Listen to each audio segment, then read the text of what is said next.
सर्वे धर्मपरायण पुण्यशालियों को गुरु माँ का हृदयपूर्वक अभिवादन। विवाह शब्द से तो आप सभी लोग बहुत ही अच्छी तरह से अवगत हो, उसको तो मुझे समझाना ही नहीं पड़ेगा। अभी हम बात कर रहे हैं तुलसी विवाह की।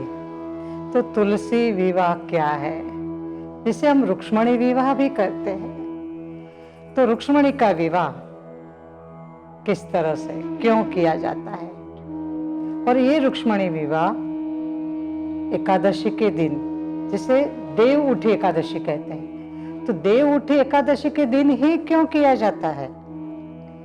विवाह तो हम करते हैं, हमारा एक सामाजिक कर्तव्य है, हम सबका समाज में विवाह हो ही जाता है। लेकिन रुक्मिणी का विवाह देव उठी एकादशी के दिन हुआ, और क्यों, क्या इसका आप तात्पर्य समझ रहे हो। चातुर्मास की समाप्ति हो रही है, तो चातुर्मास समाप्ति का अर्थ भी जानना जरूरी है। तो क्या आप जानते हो कि चातुर्मास की समाप्ति क्यों हो रही है, और समाप्ति होने के साथ साथ तुलसी विवाह भी आ रहा है। तो इसके पीछे कारण क्या है, क्या वजह है, किस विधि से करना चाहते हैं, क्यों करना चाहते हैं, इसके विवाह के साथ हमारे क्या लेन देन है। तो आज तक हमने ये तो कुछ समझा ही नहीं। हम सब विवाह में जाते हैं, अच्छे अच्छे कपड़े पहनना, मिलना, खाना पीना, और हमारा काम पूरा। तो तुलसी विवाह एक संकेत दे रहा है, लोगों में एक संदेश दे रहा है। और यहाँ तक भी कहा जाता है कि जिन लड़का या लड़कियों का विवाह नहीं होता है, या तो विवाह में कोई बाधाएं आती है, तब उनको रुक्मिणी विवाह करवाना चाहिए।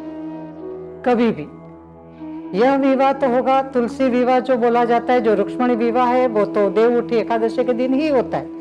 लेकिन जिनको विवाह में बाधाएं आती है, तो उस बाधाओं से दूर हटने के लिए, बाधाओं के निर्मूलन के लिए रुक्मिणी विवाह भी किया जाता है। इसके पीछे एक गहरा कारण है, जो श्री कृष्ण जी है। जो श्री कृष्ण जी है वो बेमतलब का कोई कार्य करते ही नहीं है। तो श्री कृष्ण जी का जो पीछे का तात्पर्य है, वो समझने के लिए हमें तुलसी विवाह को अच्छी तरह से समझना जरूरी है। जब तुलसी विवाह को जो अच्छे से समझ लेते हैं, और इसके बाद जब विवाह प्रथा चालू हो जाती है, तो विवाह भी अच्छे से होता है। तो वो क्या है वो समझो। कृष्ण को समझना है, आप समझ रहे हो ना, कृष्ण को समझना यानी कितनी बड़ी बात है।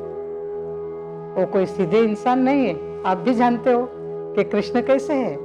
तो कृष्ण जो विवाह करते हैं, रुक्मिणी के साथ जो विवाह करते हैं, उस विवाह के पीछे का जो तात्पर्य है, जो एक संदेश है, जो एक संकेत है, उसको समझने के लिए हमारे साथ जुड़े रहिए और समझिए कि उस दिन एकादशी है, उस दिन उपवास भी हो रहा है, व्रत भी रखा जा रहा है। तो वो व्रत क्यों रखा जा रहा है, वो उपवास क्यों किया जा रहा है, उसे भी तो समझना है। तो उसे सब चीजों को समझने के लिए जुड़े रहिए, और आइए हम हमारी आत्मा की उन्नति के लिए एक एक पग, एक एक डग आगे ही बढ़ते रहे।